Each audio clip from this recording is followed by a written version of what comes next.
안녕하세요. 반갑습니다. 반갑습니다.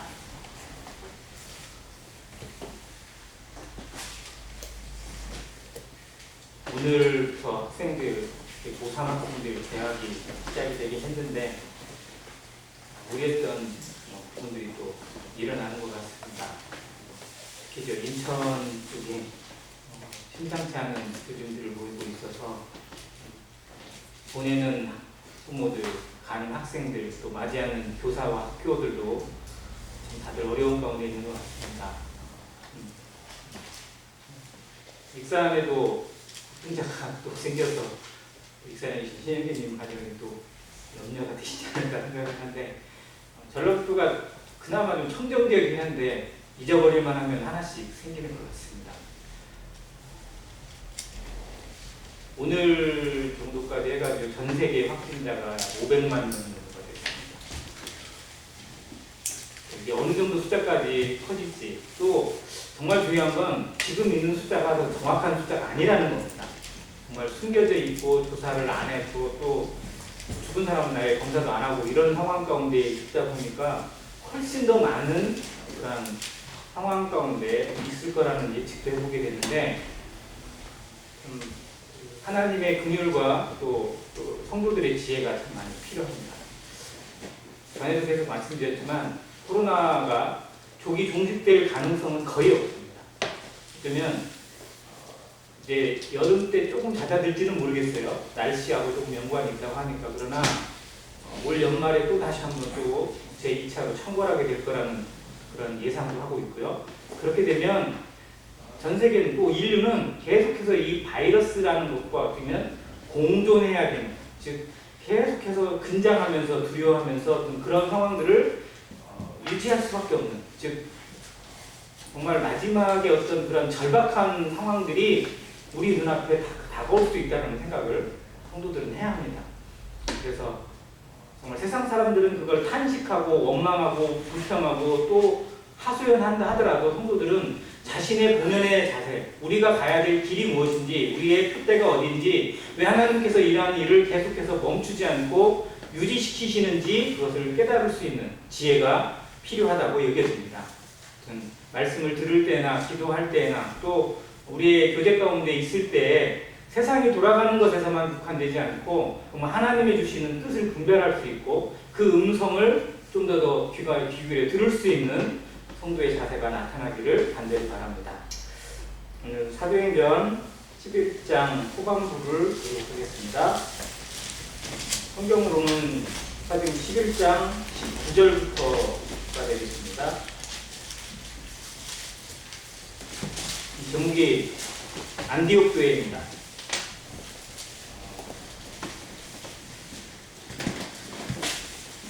전주에도 안디옥 교회가 있습니다. 아마 이 교회의 좋은 모습을 생각하면서 또 선교하는 교회, 또 제자 삼는 교회, 그리고 정말 섬기는 어떤 그런 교회의 모습을 지향하기 위해서 그 이름을 지었지 않았을까. 전주에 있는 안디옥 교회는 어떻게 보면 이동희 목사님으로 인해서 정말 전국적으로, 전주뿐만 아니라 전국적으로 참 유명한 그런 교회가 되긴 했는데, 이 전주에 있는 안디옥 교회가 더 유명한 사도행전에 나와 있는 안디옥 교회를 함께 공부하기를 원합니다. 19절 보겠습니다. 그때 스데반의 일로 일어난 환란으로 말미암아 터진 자들이 베니게와 구브로와 안디옥까지 이르러 유대인에게만 말씀을 전하는데, 그 중에 구브로와 구레네 몇 사람이 안디옥에 이르러 헬라인에게도 말하여 주 예수를 전파하니 주의 손이 그들과 함께 하심에 수많은 사람들이 믿고 주께 돌아오더라. 이제 교회가 계속 흥왕되어져 가고 예루살렘 교회를 중심으로 해서 계속 복음이 편만하게 전파되고 있는 상황입니다. 예루살렘뿐만 아니라 유대로, 그리고 사마리아로, 그리고 베드로를 통해서 이방인 고넬료에게까지도 복음이 전파되어져서 이제 전 세계를 향해서 확장되어져 가는 그러한 시점입니다. 근데 이때 어떤 일이 일어났냐면 또 다른 상황이 스데반의 일로 일어난 환란으로 말미암아, 스데반의 순교입니다. 사도행전 7장에 순교했고 8장 1절에 보면 그때 교회가 큰 환란을 맞이해서 사방 곳곳으로 흩어지게 됩니다. 성도들이. 사도들만 제외하고 웬만한 성도들은 전부 다 뿌리뿌리 흩어지게 됐어요. 근데 그때 상황을 얘기하고 있습니다. 자, 교회가 핍박을 당하고 성도가 어려움을 당하는 건 분명 하나님 앞에서도 주님께서도 원하지 않은 일입니다. 성도의 가정에 어려움이 생기고 성도 개인에게 어려움이 생기고 또 건강에 어려움이 생기거나 교회적으로 어려움이 생기는 것은 하나님이 원하시는 일이 분명 아닐 겁니다. 그건 성도들도 마찬가지예요. 그래서 그러한 일이 생기지 않기를 더더욱 기도합니다. 건강을 위해서, 평안을 위해서, 그리고 안녕과 번영을 위해서, 그리고 성장될 수 있도록 기도합니다. 그럼에도 불구하고 환란은 옵니까 안 옵니까? 옵니다. 원하지 않는 환란이 항상 오게 되어 있습니다. 여기 예루살렘 교회도 초대교회도 마찬가지입니다. 스데반이 죽기를 기도한 사람은 아무도 없습니다. 사단만 원했겠죠. 사단의 원하는 대로 스데반이 일찍 순교를 당했고 돌에 맞아서 처참하게 죽었습니다. 그리고 그 일로 말미암아 반대자들이 더욱 힘을 얻어서 교회를 핍박하고 성도들을 어떻게 보면 쫓아내버렸어요. 그러니까 사단이 일시적으로 이기는 것 같이 보였습니다. 교회에게 왜 이런 어려움을 허락하시는지, 왜 성도들에게 복음을 전하려고 모여있고 그 뜨거운 성도들에게 왜 이런 환란을 주셨는지 처음엔 이해하기 어려웠어요. 그러나 조금 시간이 지나고 나니까 그게 이해가 돼야 안 돼요? 이해가 되는 겁니다. 왜 하나님이 그렇게 흩으셨는지, 왜 그런 어려움을 허락하셨는지 이해가 되더라는 겁니다. 우리 삶도 마찬가지 아닌가요? 그때는 모릅니다. 그때는 왜 나에게 그런 일이 생겼는지, 왜 나에게 그런 어려움이 왔는지 그때 당시에 바로 아멘이 되진 않아요. 그러나 참고 기다리면서 또 하나님의 뜻을 구하면서 기도하면서 말씀 앞에 묵상되어지고 내 삶을 돌아보면서 또 내 삶을 반성해 보면 왜 하나님이 그러한 일을 허락하시는지 조금씩 보입니다. 한 번에는 안 보여요. 그러나 조금씩 깨닫게 되고 알아져가면서 마음에 뭐가 찾아오냐면 평안을 찾아요. 그래서 이렇게 하시는 거구나. 이걸 통해서 하나님이 이렇게 인도하시는 거구나. 이것이 하나님의 인도하심이고 또 우리의 연단이라는 것을 생각해 볼 수 있습니다. 여기에 이런 일이 많은데 스데반이 그 일로 말미암아 교회가 흩어지게 됐는데 그때 흩어진 성도들이 어디까지 갔냐면 베니게와 구브로와 안디옥까지 이르게 됐습니다. 베니게는 두로와 시돈으로 유명한데요. 이스라엘 해안 따라서 쭉 위로 올라가면 나오는 지역입니다. 페니키아라고도 부릅니다. 해양 무역으로 유명한 도시이고 또 우상 숭배지로도 유명합니다. 바알 우상의 시작이 여기서 시작이 됐어요. 그러니까 이곳에 성도들이 찾아간 겁니다. 그리고 구브로는 섬입니다. 키프로스 섬이에요. 지중해에 있습니다. 또 바나바가 이제 이 구브로 출신이기도 합니다. 그리고 이 안디옥은 성경에 안디옥이 두 군데가 나오는데요. 수리아의 안디옥과 비시디아의 안디옥이라고 나와 있습니다. 여기는 수리아 지역입니다. 지금 시리아, 이스라엘 요르단 그 위쪽에 있는 시리아 있잖아요. 그 시리아에 있는 안디옥입니다. 지금도 안디옥이 있습니다. 그러니까 이곳에까지 성도들이 찾아간 거예요. 근데 갔습니다. 쫓겨난 거나 마찬가지잖아요. 어떻게 보면 신앙의 자유를 찾아서 쫓겨난 거고 환란을 피해서 쫓겨난 겁니다. 정말 대적자들이 쫓아낸 거나 마찬가지예요. 근데 그들은 쫓겨난 것에 대해 원망하거나 불평하거나 낙심하지 않았다는 겁니다. 쫓겨났지만 그곳에 가게 됐지만 그곳에 가서 무엇을 했어요? 거기에 이르서 복음을 전했습니다. 말씀을 전파했습니다. 자, 성도의 능력은 여기에 있습니다. 환란을 당해도 핍박을 당하고 억눌림을 당해도 누구도 굴복할 수 없는 것이 뭐냐면 복음의 능력이고 생명입니다. 이건 사단이 건들 수가 없고 세상 그 누구도 이길 수 없는 성도만이 가지고 있는 기독교인만이 가지고 있는 능력, 힘입니다. 사단이 감히 어떻게 할 수 없는 우리의 목숨은 뺏을 수 있어요. 세상이 우리를 죽일 수는 있습니다. 그러나 우리의 영혼은 우리의 생명은 감히 건들 수가 없습니다. 그래서 예수님께서도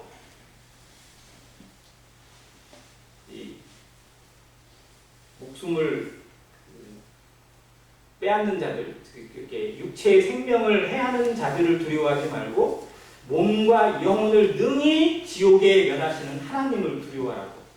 몸을 죽이는 것, 우리 생명을 해하는 것이 우리에게 어마어마한 두려움입니다. 그래서 일생에 매여 죽기를 두려워함으로 종로를 타고 있는 이 불쌍한 인생들이잖아요. 우리가 사는 이유들, 우리가 일하고 노력하고 직장 가고 사업하고 또 움직이고 하는 모든 것들이 보면 어떻게 보면 살기 위해서 먹고 살기 위해서 하는 일들이 어떻게 보면 또 많습니다. 대단히 중요한 일이에요. 그러나 성도의 능력은 어디에 있냐면 바로 이 영혼에 담겨 있습니다. 보이지 않는 생명에 담겨 있습니다. 사단이 건들 수 없고 세상이 터치할 수 없는 우리 영적인 능력, 이 속사람의 능력을 그들이 있는 곳에서 발휘했다는 것입니다. 어느 것인지 이것이 나타나는 성도는 분명 빛이 납니다. 향기가 나게 돼 있어요. 어떤 상황에 처했든지 간에 내 안에 계신 그리스도를 전파하고 내 안에 계신 성령의 말씀을 증거하는 성도는 세상이 감히 감당할 수 없습니다. 세상이 누를 수가 없어요. 그래서 중세시대에 교황이 자기의 말을 듣지 않는 사람들, 어떻게 보면 복음으로 그리스도를 믿는 믿음으로 교황에게 대적한 사람들을 전부 다 이단시 취급해버리고 이단으로 가지고 마녀 사냥을 했어요. 그래서 그들을 신고하는 사람들에게 포상금을 내줍니다. 그래서 그들이 일반 동네에 거주할 수가 없어요. 그래서 골짜기로 산속으로 막 그냥 이렇게 숨어 들어갔습니다. 그러나 사단이 총동원되어서 모든 군대를 동원해서 그들을 죽이려고 하고 짓밟으려고 하고 제압하려고 해도 그 생명력, 그 복음의 능력은 감히 건들 수가 없었어요. 오히려 더 뜨거워졌습니다. 그래서 그 암흑 시대에도 역시 복음의 불길은 끝까지 이어져서 지금 이 시대까지 찾아오게 됐습니다. 마찬가지로 이 성도들도 쫓겨났지만 그곳에 가서 하나님의 말씀, 예수 그리스도를 전파하기 시작했습니다. 나타냅니다. 우리에게도 정말 이 간증이 필요합니다. 어느 곳에 있든지 간에 그리스도를 전하는 자, 그리스도의 말씀을 나타낼 수 있고 그리스도가 내 안에 계심을 증거하는 성도의 삶, 이 삶이 우리에게 참 거룩이 되어지고 분별이 되어지고 그리고 빛이 될 것입니다. 이 성도들이 그 삶을 했어요. 근데 처음에는 누구에게 했냐면 유대인에게만 우선 전했어요. 한계가 있는 거죠. 이방 사람들이나 이런 사람들에게는 말이 안 통하니까 아예 시도도 못하고 처음엔 그곳에 있는 유대인들에게 전한 거예요. 왜? 그들이 유대에 있는 사람들은 이 성경에 대한 기본 지식이 있고 하나님에 대한 지식이 있으니까 말이 통하잖아요. 우리들도 뭔가 복음을 전하고자 할 때 전혀 말이 안 통하는 사람이나 막 전혀 딴 얘기하는 사람들하고는 얘기가 돼야 안 돼요. 시간 낭비하는 것 같고 그냥 괜히 나만 속상해질 것 같고 그러니까 저 사람은 안 되겠다. 이렇게 접는 경우도 좀 있어요. 근데 여기에서도 마찬가지였어요. 처음엔 그렇게 했어요. 자, 근데 20절에 보니까 그 중에 구브로와 구레네 몇 사람이 안디옥에 이르러서 누구에게도? 헬라인에게도 말하여. 여기 헬라인은 이방 세계 사람입니다. 그리스 사람이에요. 그리스 세계의 사람입니다. 근데 이 성경 말고 다른 사본에 보면 이 헬라인이라고 하는 단어가 뭐라고 되어 있냐면 헬라파 유대인이라고 되어 있어요. 이 정통 사본이라고 얘기합니다. 근데 어느 것이 더 맞는지는 모르겠는데 저는 헬라파 유대인이 더 맞는 것 같아요. 자, 그럼 헬라파 유대인이 어떤 사람인지 조금 그 세계를 알아야 됩니다. 자, 일종의 어떤 사람이냐면 이 사람들은 유대인 2세나 3세예요. 그러니까 그 조상에 대해 유대인 혈통이 있어요. 근데 자기하고는 어떻게 보면 유대의 어떤 것이 아무 연관이 없어요. 예를 들어서 한국인 3세 뭐 이런 사람들 저 외국에서 뭐 잘하거나 이래가지고 좀 뜨거나 이런 사람들 있잖아요. 한국인 3세. 그러니까 알고 보니까 어떤 사람이냐면 외할머니가 한국인이었어요. 그러면 이 사람이 한국말을 할 수 있을까요? 없을까요? 없어요. 왜냐하면 태어나서 한국말을 배운 적이 없으니까. 자, 그럼 부모도 외국인이에요. 근데 혈족을 따져보니까 한국인의 피가 있어요. 자, 이런 사람들이 헬라파 유대인이에요.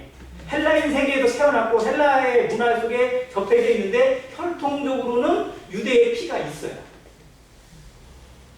지금 현대 세계에 있는 유대인들 중에 이런 유대인이 많습니다.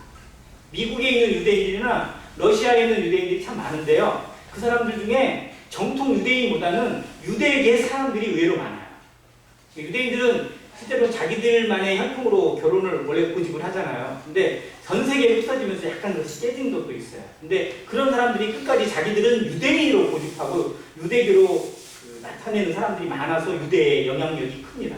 자, 근데 이 헬라파 유대인들이 이 안디옥 지역에 많이 거했는데 왜냐면 안디옥은 상당히 큰 도시거든요. 자, 그곳에 이 사람들에게 전한 거예요. 어떻게 보면 조금은 말이 통할 수 있는 여지가 있는 사람들이죠. 이 사람들에게 주 예수를 전파했습니다. 자, 아무리 이 사람들이 유대의 피를 가지고 있고 유대의 말씀이나 뭐 이런 구약에 대해서 조금이라도 알았을지 모르지만 예수님에 대해서는 아마 전혀 모르고 있는 사람들입니다. 근데 그들에게 예수 그리스도를 전파했어요.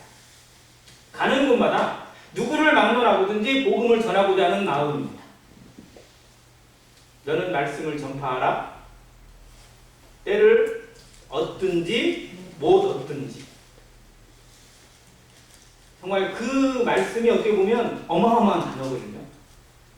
전도서에 보면 무엇을 살피는 자는 통세를 살피는 자는 파종하지 못할 것이다. 그리고 구름만 바라보는 자는 거두지 못할 거라. 그러니까 뭔가 상황을 여기고 지금은 뭔가 좀 안 되겠다. 지금은 좀 어렵겠다. 지금은 어떻겠다라고 핑계를 대는 사람은 항상 핑계거리가 나오게 되어 있습니다. 변명하는 사람은 언제든지 변명거리가 있어요. 오죽하면 우리나라 속담에 공동묘지에 뭐가 없다고요? 핑계 없는 무덤이 없다는 말이 있잖아요. 성도의 삶에 핑계가 나타나기 시작하면 끝이 없습니다. 근데 이들은 핑계대지 않았어요. 상황에 대해서 또 어떤 일에 대해서 핑계대지 않고 그곳에서 그냥 자기에게 맡긴 일, 자기에게 주신 그 말씀 그대로 전했습니다.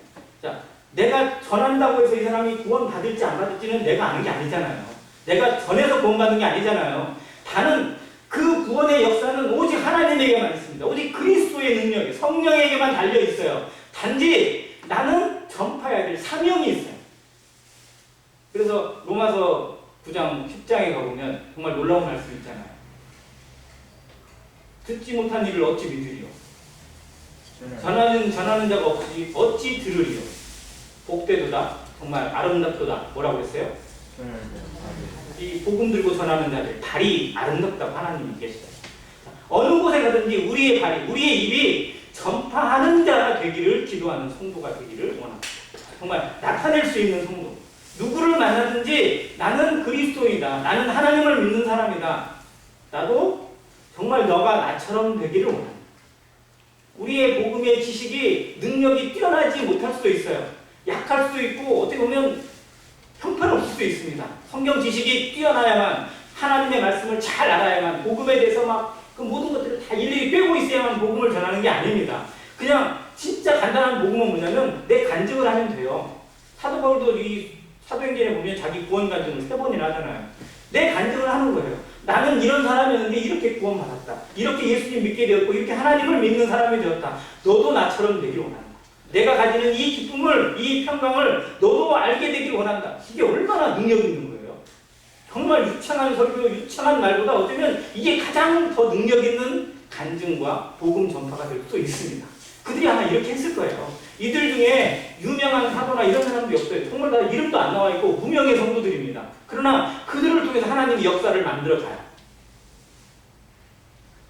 장로들이나 이런 사람들만 어떤 역사를 만드는 게 아니라는 겁니다. 정말 진정한 역사는 이름 없는 성도들, 누구든지 알아주지 않는 작은 성도들에 의해서 역사가 만들어져 가는 것입니다. 교회의 역사는 그렇게 쓰여졌고 그렇게 이루어져 갑니다. 우리는 유명한 사람만 기억해요. 그러나 하나님의 나라에서는 오히려 그 유명한 사람보다 우리가 기억 못하는 이름 없는 성도들을 더 큰 상도, 더 놀라운 위치에 하나님이 높여주실 거라고 믿습니다. 우리가 그러한 자로 하나님 앞에 각인되어지고 그 삶으로 하나님께 영광 돌리게 되기를 원합니다. 자, 이들이 이렇게 전했는데 21절에 놀라운 말씀이 있어요. 같이 한번 읽을게요. 시작. 주의 손이 그들과 함께 하심에 수많은 사람들이 믿고 주께 돌아왔다. 자, 뭐가 함께해요? 주의 손이. 이게 기적 아닌가요? 개인적으로 제가 제일 좋아하는 성경 구절을 몇 번 말씀을 드린 것 같은데 시편 37편 23절과 24절입니다. 여호와께서 사람의 걸음을 정하시고 그의 가는 길을 기뻐하시나니 저는 넘어지나 아주 엎드러지지 아니함은 여호와께서 무엇을 붙으시니라? 그 손으로 붙으십니다. 우리의 길을 알 수 없습니다. 언제 넘어질지 얼마나 넘어질지 알 수 없습니다. 그러나 하나님을 믿는 믿음, 하나님이 내 인생을 책임진다는 믿음, 하나님이 나의 길을 먼저 가시고 함께 하신다는 그 믿음, 하나님이 어떻게 역사하시고 얼마나 놀라운 것으로 돌려주실지 아무도 모르기 때문에 기대하고 가는 겁니다. 기도하고 가는 것입니다. 자, 이들이 이렇게 뭐 대단한 걸 열매를 맺겠다고 그런 겨울침으로 이렇게 한 게 아니잖아요. 그저 자기에게 맡겨진, 자기에게 주신 그 마음 그대로 성령의 음성 그대로 전했어요. 어떤 결과가 돌아올지는 아무도 기대하지 못했지만, 근데 주의 손이 그들과 함께 하셨습니다. 주님의 능력이 그들과 함께 했고 성령의 임재가 그들과 함께 했습니다. 그래서 수많은 사람들이 믿고 주님께 돌아오게 됐어요. 정말 기적이 일어난 겁니다. 자, 근데 이 소식을 이제 예루살렘 교회가 듣게 되었어요. 자, 안디옥에 믿는 사람들이 생겨났다고요. 그것도 막 엄청나게 많은 사람들이 막 믿고 주님께 돌아왔다더라. 이 소문이 딱 들렸어요. 자, 근데 거기에 사도가 있습니까? 없습니까? 사도가 없어요. 그들을 정말 인도하고 지도할 만한 어떤 성경적인 지식이나 뭐 교리나 이런 분들을 가르치는 사람이 없어요. 근데 어떻게 보면 자생한 거죠. 어떻게 보면 정말 그들을 안에서. 자, 이들을 돌아보고 세워주고 가르치고 또 이렇게 훈육해야 될 일꾼이 또 리더가 필요하다는 것을 예루살렘 교회가 깨닫게 되었습니다. 알게 되었어요. 자, 저기 하나님의 은혜가 더해졌다. 그러면 이제 우리가 어떻게 해야 될까? 그냥 그걸 그대로 놔둘까요? 아니면 가서 관리를 해줄까요? 자, 이것에 대한 고민을 하면서 예루살렘 교회에서 한 사람을 파송하게 됩니다. 누구를 파송하죠? 바나바. 자, 왜 바나바일까요?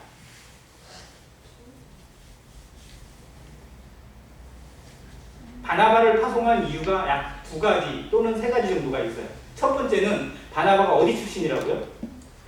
구브로. 그 지역, 그 옆에. 구브로와 안디옥은 별로 안 떨어져 있어요. 구브로는 섬이고 안디옥은 그 옆에서 이제 해안에서 조금만 더 가는 곳. 안디옥도 그 해안에서 얼마 안 떨어진 곳이거든요. 자, 구브로의 태생이었던 바나바는 그 사람들에게 어필하기 훨씬 쉬운 사람이에요. 이게 꼭 인간적인 것일 수도 있지만, 근데 아무튼 그런 동양이나 이런 걸 만나면 사람이 괜히 반갑잖아요. 서울 가서 막 있다가 딱 누구를 만나서 얘기하는데 갑자기 이 사람이 전주 사람이에요. 그럼 반가워요, 안 반가워요? 그냥 막 친구하는 것보다 더 반가워요. 그냥 막 그래. 전주 어디세요? 이렇게 얘기하잖아요. 자, 이 사람들에게, 이 성도들에게 바나바는 어떻게 보면 같은 동양의 어떤 그런 느낌, 그런 면에서 이질감을 훨씬 줄여줄 수 있는 그런 사람이기도 했어요. 자, 두 번째는 더 중요한 건데요. 바나바가 어떤 사람이냐가 중요합니다. 자, 이들은 헬라파 유대인들이에요.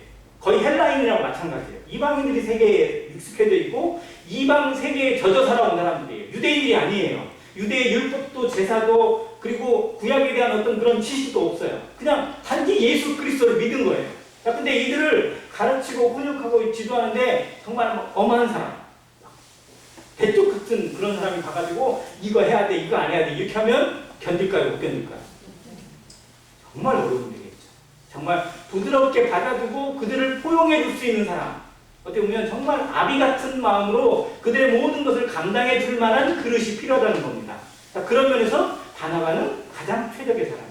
왜? 바나바의 이름이 별명이잖아요. 그게 권위자예요. 권하고 위로해 주는 사람, 다른 사람들을 포용해 주고 또 덮어주고 세워주고 격려해주는 사람, 그것이 자기의 삶, 그의 인격이었어요. 자, 그런 바나바니까 최적의 인물로 꼽힌 겁니다. 그래서 사도들이 바나바를 파송을 했어요. 자, 바나바가 하나님의 은혜를 보고 기뻐하여 모든 사람에게 굳건한 마음으로 주와 함께 머물러 있으라 권하니. 자, 바나바가 거기에 갔어요. 가서 성도들을 만났습니다. 자, 이방인 세계에서 구원받은 성도들을 만났는데 정말 너무 기쁜 거예요. 하나님의 은혜가, 하나님의 기적이, 하나님의 능력이 이곳 땅에, 이 이방인의 땅에 임하게 된 것에 대해서 바나바가 너무 기뻤어요. 그래서 뭐라고 권하냐면 굳건한 마음으로 주와 함께 머물라.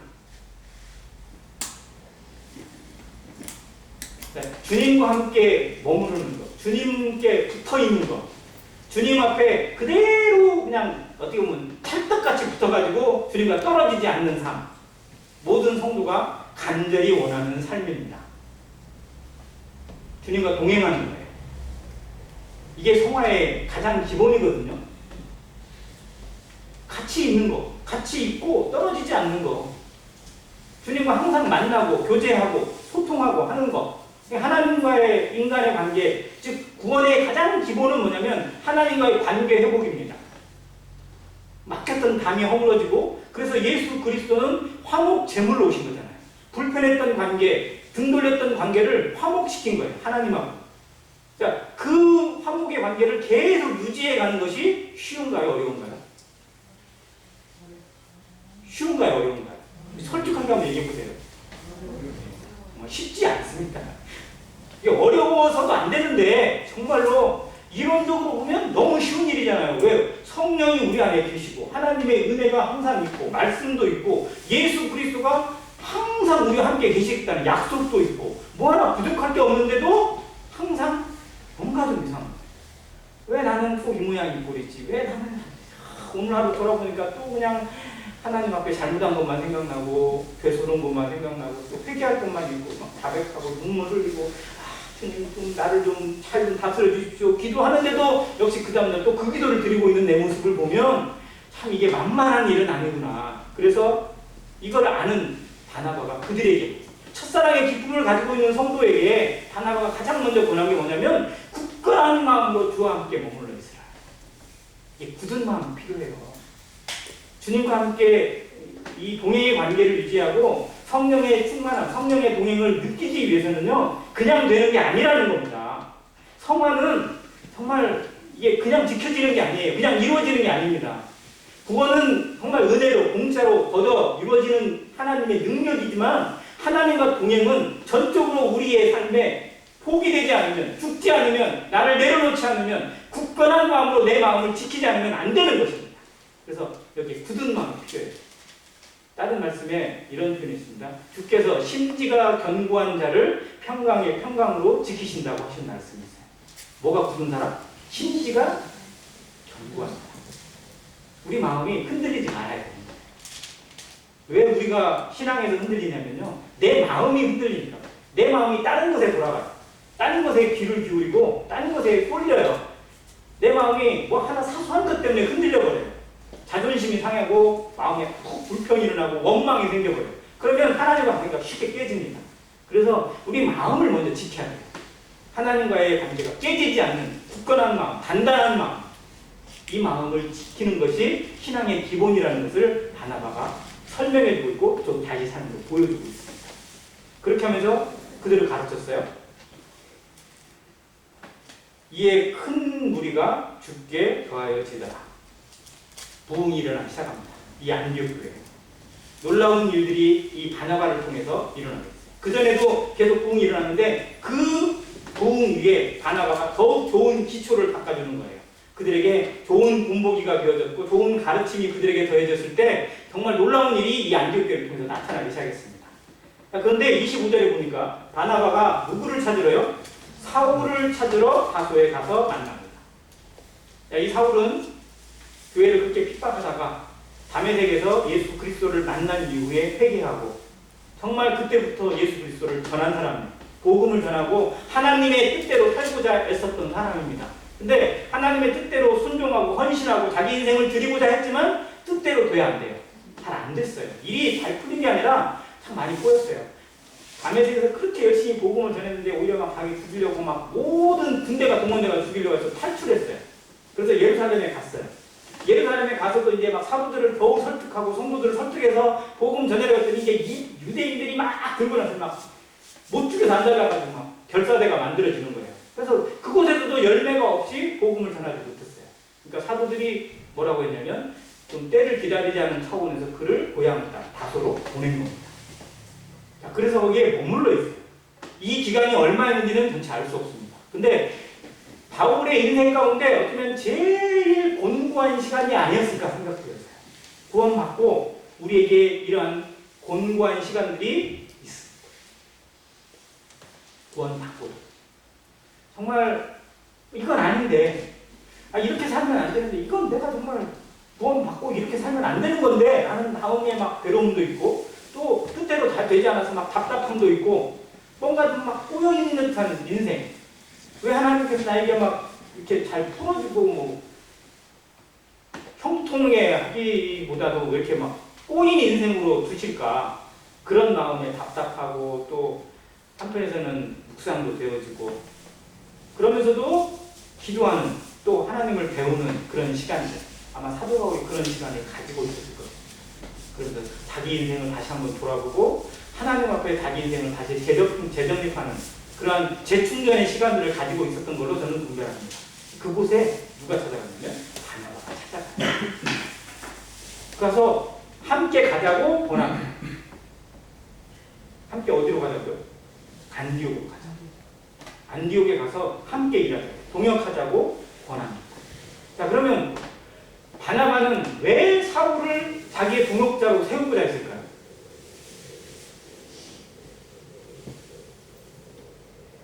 자, 바나바가 자기가 와서 사역을 했어요. 안디옥에 와서 사역을 했을 때 열매가 없었나요? 있었나요? 있었어요. 정말 놀라운 일이 일어났어요. 그러면 자신감도 생길 수 있잖아요. 아, 정말 막 나를 통해서 이런 놀라운 일이 일어났구나. 기쁘고 감사하고 영광스럽고 그런 마음 가운데 어떻게 보면 더 열심히 하고자 하는 그런 마음들이 분명히 일어났을 겁니다. 근데 바나바는 그 상황에 누구를 찾아가냐면 사울을 데리고 와서 함께 동역하자고 권합니다. 이 바나바가 어떤 사람인지를 다시 한번 볼 수 있는 대목이에요. 그러니까 누구든지 처음의 뜻과 다르게 어떤 상황이 주어지게 되고 좀 굳어지게 되면 자기를 나타내고자 하는 마음들이 항상 드러나게 됩니다. 처음에 의도는 그게 아니었어요. 요즘에 계속해서 정의연이라고 들어보셨나요? 정의연 사태가 막 계속 불거지고 막 이 얘기 저 얘기 막 나오다 보니까 윤미향이라고 불리워지는 비례대표 국회의원에 대한 사람들의 생각들 자체가 어때요? 지금?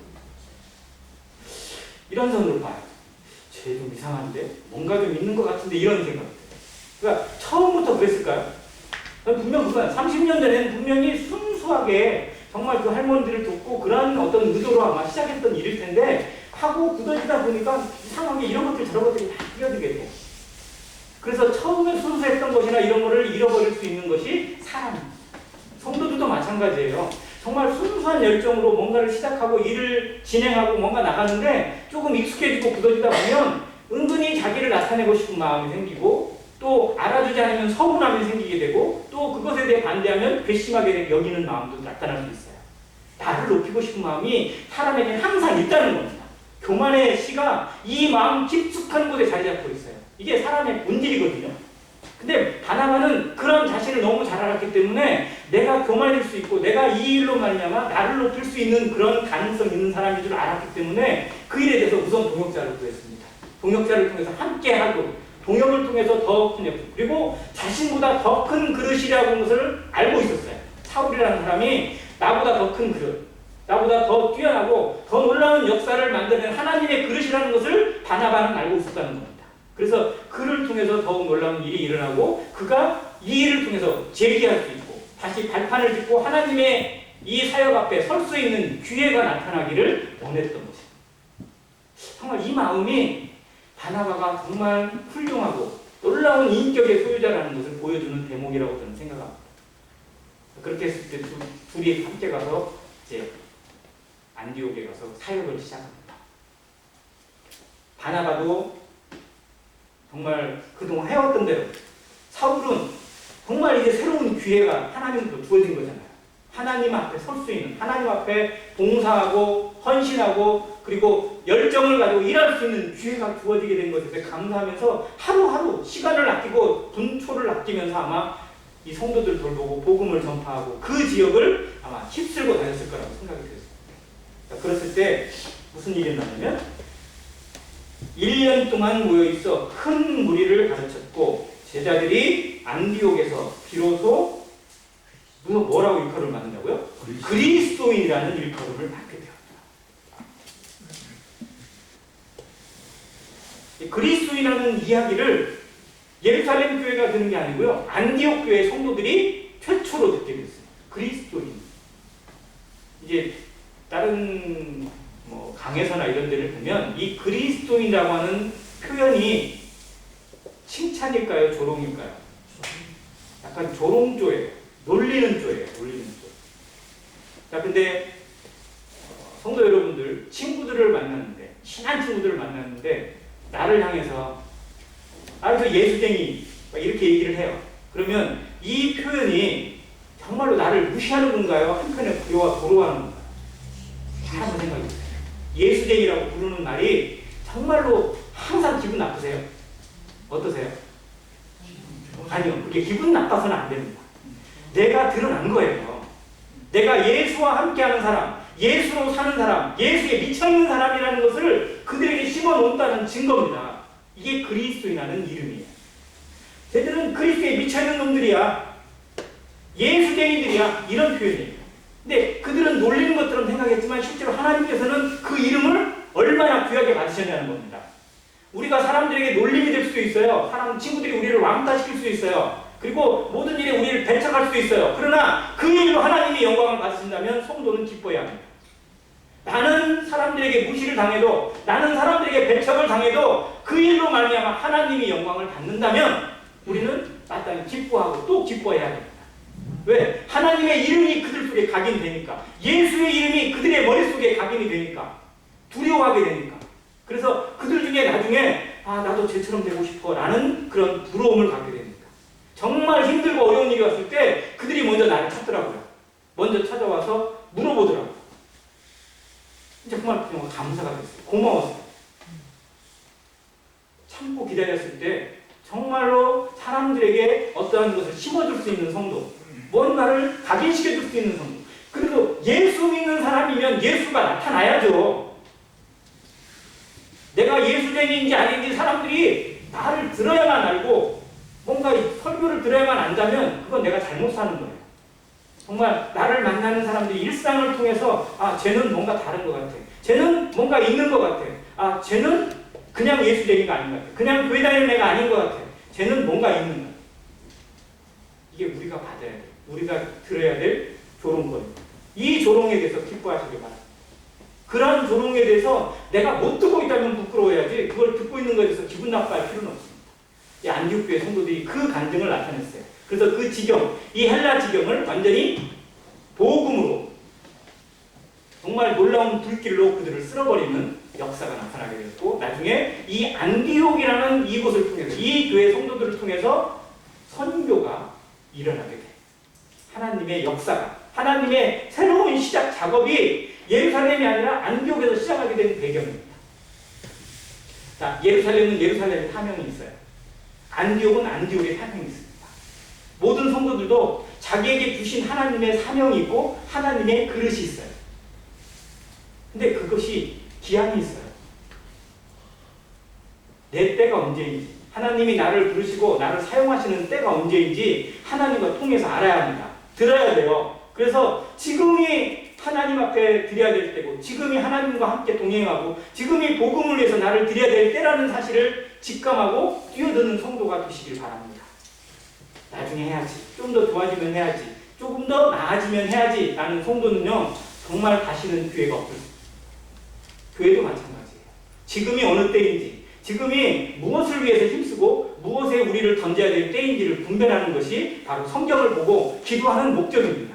지금 하나님이 내게 원하시는 것이, 지금 안에교회에 원하시는 것이 무엇인지를 분별하고자 하는 기도, 그리고 분별하고자 하는 그 지혜가 우리에게 나타나서 이 안디옥 교회처럼 그리스도인이라는 이름, 그리스도인이라는 칭호를 들을 수 있는 모든 성도가 되시기를 간절히 바랍니다. 감사합니다.